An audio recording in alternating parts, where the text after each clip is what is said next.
Hi, welcome to We Are Cosmic Nature, the podcast. My name is Kelsey, and today I'm going to share with you some insights about the upcoming lunar cycle. And it's been a little while since I've dedicated a podcast solely to the moon and the current astrological events, and I felt inspired to do so. So, the moons that we're going to be talking about today are the new moon in Virgo on September 14th/15th, depending on where you are in the world, and the full moon in Aries on September 29th. So welcome here if it's your first time listening. My name is Kelsey, and I love to share tools and insights and stories and conversations all around living a holistic and happy and abundant life, pulling tools from astrology and many other wonderful modalities that have helped me along my journey and many others as well to feel more fulfilled and more connected to our true selves and our cosmic nature. So we're going to start with the new moon in Virgo, which this podcast is coming out on the 12th, so it's coming up in a couple days, and we are in the energy right now. It's really the days leading up to new and full moons or any astrological aspect that we kind of see a lot of the medicine of that particular transit. So at a new moon, what's happening is the sun and the moon are conjunct, meaning they're at the same point in the sky from our perspective here on Earth. So astrology is always from our perspective on Earth. It would be different if you were somewhere else in the universe. So essentially the sun and the moon are coming together, but there's other planets that have other aspects to each other as well. And it's really like in the lead up, I find where, a lot of the, I don't want to say discomfort, but like lessons and things that we're here to learn or recognize from that particular transit, that it's really that time is when we'll receive a lot of it. And then like the clarity comes on the aspect or after the aspect. So we're leading up to the new moon, and maybe in the days following, you'll receive some clarity as well. So if you want to know where this moon or how this particular moon will affect you, look at 21 degrees of Virgo and what area of your chart that's in, and specifically what house. That's something I always love to share with people, is what house is that in for you. There are 12 houses in astrology, and each one represents a different area of your life. So I would look at what house it's in, and if there are any other planets maybe close by or also in Virgo, or maybe in the opposite sign of Pisces. This can go quite a bit deeper as well. There's so many really interesting aspects that we have to play with and work with, but I do have a free How to Read Your Birth Chart workshop or astrology guide, which will be linked below. And particularly if you are a Virgo sun, happy birthday, happy birth season, happy solar return season, or a Virgo moon or Virgo rising, you may feel the effects of this more than someone who doesn't have those Virgo placements. My partner is a Virgo, and I can tell that this season's really been a lot for him, especially with Mercury retrograde too. So let's not forget that we are also in Mercury retrograde, which I believe goes direct at the end of this week. Yes, perfect. So right after this new moon, Mercury goes direct. So you want to talk about clarity coming? I would expect that this new moon and Mercury moving direct in the following day would really help that, as Mercury is the planetary ruler of Virgo. So the very interesting aspects that are happening with this particular moon are that, one, it is opposite Neptune, and two, there is I would say, widely aspected grand trine with Uranus. Well, definitely we're trine Uranus, and the planet Pluto, currently in retrograde in Capricorn. This adds a level of depth and transformation and powerful and like, yeah, I'd say realizations is the word I'm receiving as I look at this. All of this, by the way, does create something that's called a grand kite. Now, because Pluto is at 28 degrees, Neptune is at 26, it's a wider aspected kite, so it's not totally exact. However, it's still very seeable when I look at the chart that this pattern is happening. So what happens with a kite is that you may discover some new insights about yourself. I say insights because Neptune really is it's kind of like it's very intuitive. Like I want to say, so Mercury is like logic and really like, gathering information, assessing information, organizing information. And then Neptune is like just very creative, intuitive, and hard to put into words sometimes. It can represent, well, it's the ruler of Pisces, so it can represent, art and deep love and deep creativity and very elusive. So with the moon opposite Neptune and this whole kite situation, I think that there is a call inwards to really connect with your yourself, your abilities, your sense of purpose on this planet. The reason I say purpose is because Virgo is very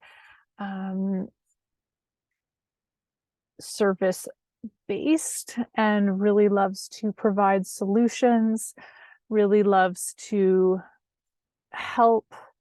But this is also a new moon. It's very personal, right? So we're connecting with like, how can you help yourself?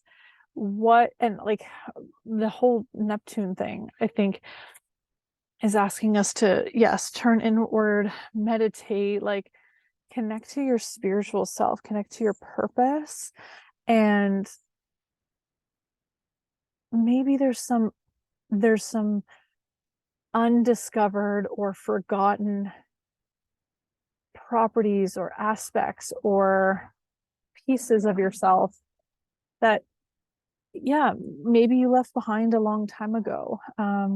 Neptune can also sort of rule the past. This could be past lives, but I mean, it could be something from your past, something that was forgotten about that we need to reclaim. And again, with like Pluto being that very transformative, powerful energy in retrograde in Capricorn and Earth sign, Uranus and Taurus and Earth sign, like there are hidden skills, talents, abilities, pieces of you that are wanting to come out to the surface. And maybe that is just to help yourself, could be to help others.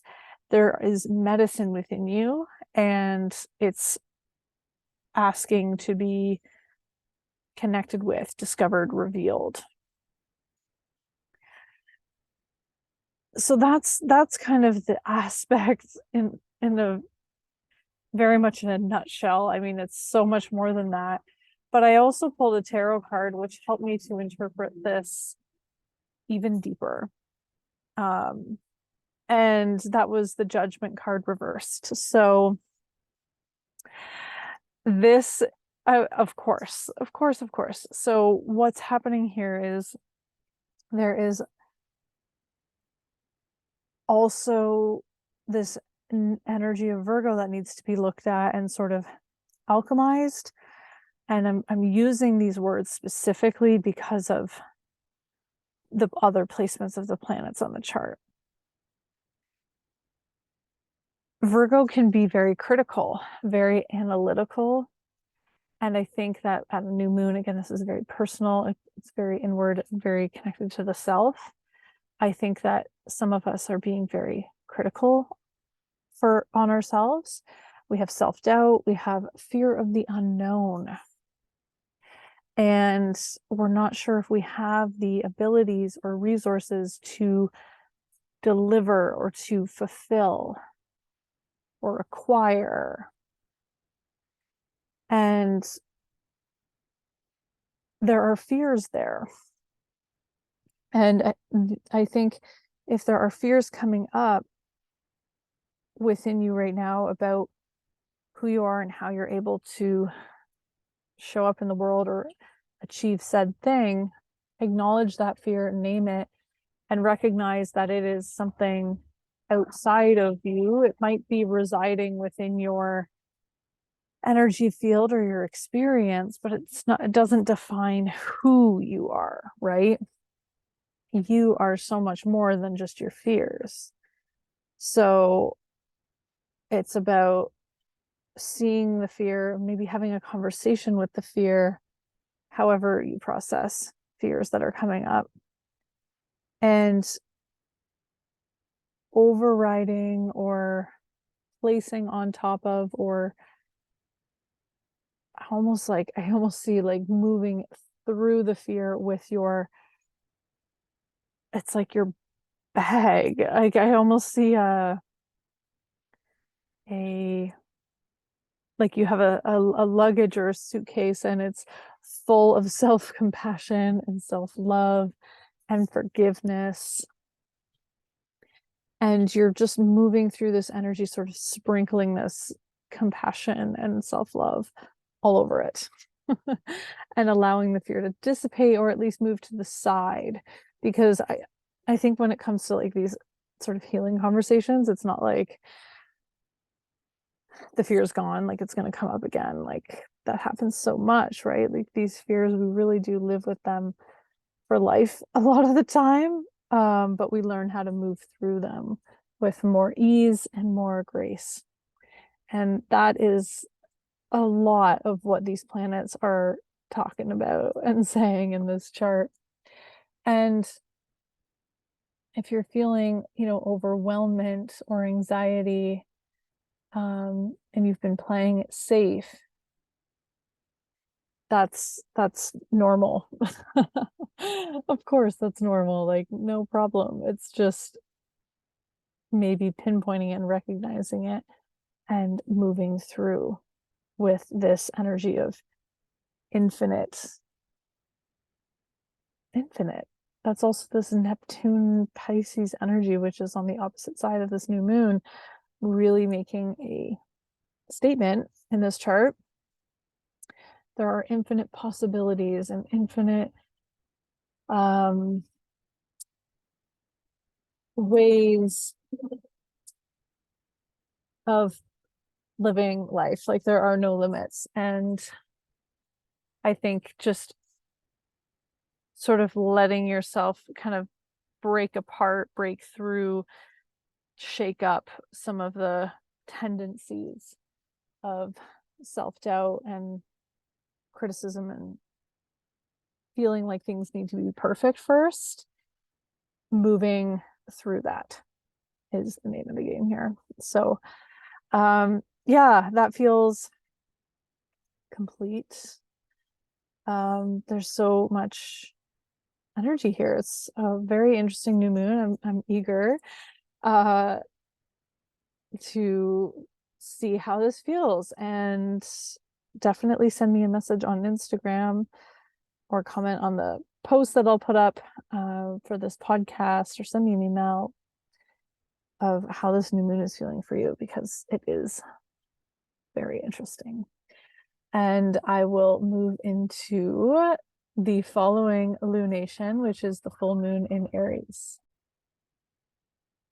Okay, so full moon in Aries, September 29th at 6 degrees of Aries. And I would be checking where 6 degrees of Aries is in your chart, as well as 6 degrees of Libra, because that is where the sun is at this time. And with a full moon, the sun is very much a key player, being exactly opposite the moon in terms of where it's at in the beautiful zodiac wheel. So these are the two areas of your life that might be most impacted, the two energies at play here. And a full moon really brings a lot to the surface and possibly to your external worlds. Really highlighting something, someone, some aspect of your life, and then really being able to check in with yourself on the inside of how do I feel about all of this? How am I feeling, right? We're really tuning into our emotions here. That is the beautiful power of the moon. That's its role in our life. So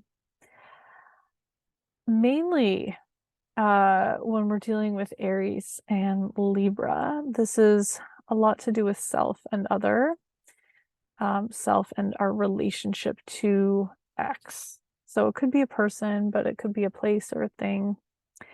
And I always pull a tarot card to see, what else is happening. Like how can I decipher this energy with even more clarity? And I got the King of Swords reversed, and it really helped me to actually think about the ruler of Aries, because at this time, the ruler of Aries, Mars, is in Libra as well. South node is in Libra, and then the North node is in Aries. So there's a lot of learning and focus on these two signs right now. And Chiron, the wounded healer, is sort of what it's called, is an asteroid which shows us our inner wounds. And essentially what I'm feeling here is it's important for ourselves to be aware of when our ego self is taking over, because Aries does rule the ego. It's our motivation, it's our drive, and it's really our primal self and our willingness to move forward. And we do need an ego for that. The soul is just happy-go-lucky floating along. Our spirit or energy is pure positive energy, in my opinion, I suppose.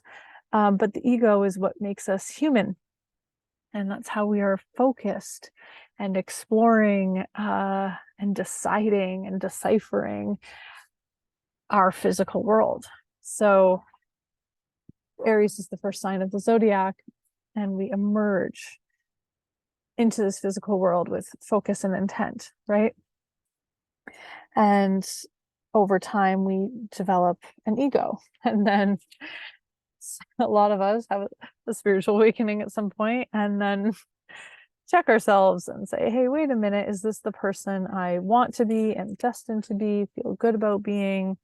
And we sometimes make adjustments, right? So this feels like an adjustment point. Really just checking how am I feeling about myself? How am I feeling about my decisions? Are they aligned with my truest self, my highest self?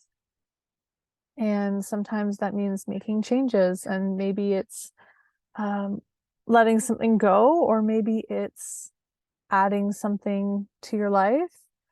Maybe it's making a move, making a change, whatever it is. There's nothing wrong with it. It's just part of the energy that we're experiencing right now. And this could be subtle, it could be a big change. But yeah, it's like, check yourself is kind of like the message here. Just be real with yourself, be honest, right? Perhaps you're feeling indecisive, a little bit scattered. And, with the South Node in Libra, I think a lot of us are kind of experiencing that. Libra likes to look at all sides of the situation and sort of weigh things out. Literally, it's the scales, but like, pros and cons, and really feeling things out.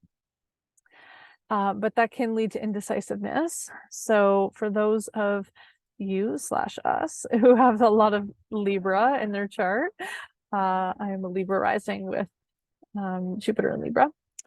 So yeah, feeling that.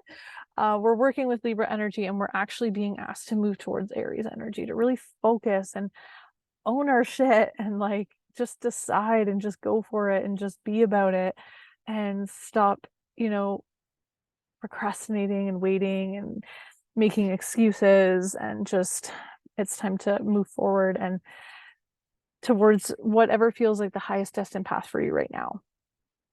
So I think Mars being in Libra is making us is adding to the wishy-washy energy, but I think that this full moon, yeah, maybe illuminating it at this time and letting us just, okay, let's move through any discomfort, any indecision, and just literally like go for it. Mars is making a sextile to Venus in Leo at this time. So that gives us extra fire and extra passion, and actually quite harmonious energy. So whatever actions you do take, it, as long as you're connected to your heart's desire, what really lights you up right now, then like momentum is really gonna pick up for you in whatever path you choose to move forward in. Venus is squaring Uranus at this time, so I think yeah, it might mean that changes, like these little changes we make, could make a big impact on our lives. But that doesn't mean that it's bad or wrong. It just, actually, Venus typically brings pleasure and joy and harmony, so I wouldn't worry too much about it. And I think it's, this time of year too is just so great. It's like we're heading into the, like, quote unquote fourth quarter of 2023. Like, what do you want to create? What do you want to do? What do you want to see happen? And what do you want to set yourself up for the year ahead? And yeah, I think this full moon is gonna help us out with that. So I'm pretty excited about it. Every lunation, every time I look at a chart, I just find it so fascinating what energies are at play. And I hope that this message was supportive for you. And yeah, please let me know what you take away from it by sending me a message on Instagram or sending me an email. That would be lovely. And yeah, happy new moon in Virgo, September 14th, and full moon in Aries, September 29th. The next lunations are the eclipses of the year. So let's just pull that up here. So the next lunations are a new moon solar eclipse on the 14th in Libra. And then we have a full moon lunar eclipse in Taurus on the 28th of October. So the 14th and 28th are, so October is like eclipse month. And essentially these moons are just more powerful, more, it's like big rearrangements can happen. And I already know one of mine, which is that I will be having a child. So yeah, that's gonna eclipse my life for sure. So that's just funny to me. Yeah, what big energies are coming for you? I mean, it sometimes it's happening in the subtle realms, like the energetic realms, that really, like, because all these eclipses really work together over a couple of years. So each one might like be getting closer and closer to you experiencing it physically, or maybe it happened every single time. I mean, it's the way I can see it in my mind is that there's just like layers of our being. So different layers are affected. And I never really know which